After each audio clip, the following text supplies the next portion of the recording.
আমরা city corporation থেকে বুদ্ধি করে চেষ্টা করে যে ওনার রুটটা অন্তত পরিষ্কার রাখি, কিন্তু উনি রুট চেঞ্জ করে।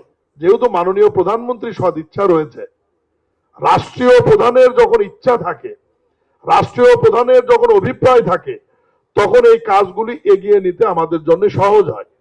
আপনাদেরকে আমি এইটুকু বলতে পারি যে বিগত 4 মাসে শুধুমাত্র নগর ব্যবস্থাপনা, সবুজ নগরায়ন, ক্লিন বা পরিষ্কার নগরায়নের জন্য শুধুমাত্র মাননীয় প্রধানমন্ত্রী আমাদের বিভিন্ন টায়ারের ডিপার্টমেন্টকে নিয়ে এই 4 মাসে বসেছে উনি কম পক্ষে 20 বার। আপনারা বিশ্বাস করবেন কিনা জানি না।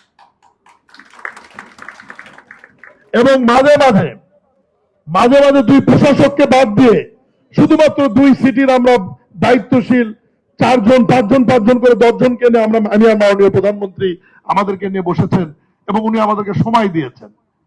এবং উনি অফিসে যাবার এবং আসার পথে উনি না বলে কিন্তু রুট চেঞ্জ করে। আমরা সিটি কর্পোরেশন থেকে বুদ্ধি করে চেষ্টা করে যে ওনার রুটটা অন্তত পরিষ্কার রাখি, কিন্তু উনি রুট চেঞ্জ করে।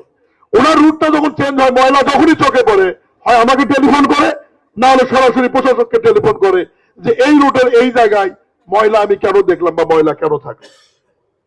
মাননীয় প্রধানমন্ত্রী বরিশালের মিটিং এ টিস্যু দেখাইছে পকেটের মধ্যে, যদি পকেটে টিস্যু না ঘোরেন যে ডাস্টবিন বা ময়লা ফেলানোর জায়গা কোথায় পাবে সেখানে উনি ফেলাবেন। রাষ্ট্রপ্রধান যখন এটা বলে তখন আমাদের উপলব্ধিতে নিয়ে আসতে হবে যে এই কাজগুলো আমাদের করা উচিত। আমরা নিজেরা অনেক সময় ঘুরি, আমরা কিন্তু সবসময় প্রচার হয় এমন কথা না, প্রচারের বাইরেও কিন্তু আমরা কাজ করি। যেমন আজ থেকে 1 মাস আগের কথা আমি বলছি, মাননীয় প্রধানমন্ত্রী সংসদ থেকে বেরোনোর আগে বলল যে সিটি কর্পোরেশনের সবাইকে একটু দ্রুত গতিতে আপনি ডাকেন। আমি সবাইকে ডাকলাম। উনি ঠিক সংসদ ভবন থেকে বের হয়ে জিয়া উদ্যানের ওই রাস্তায় উনি পায়ে হাঁটলেন।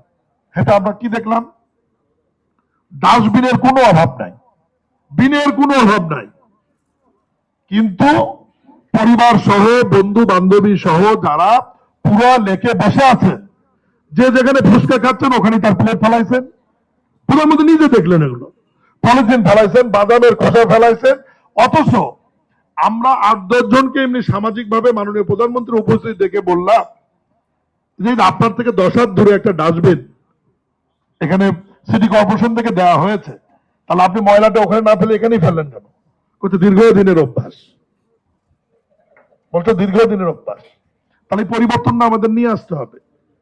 আমরা যে কোনো বিষয়ে রাষ্ট্রের দোষ দেয়, সব দায়িত্ব কি রাষ্ট্রের? সব দায়িত্ব তো রাষ্ট্রের না।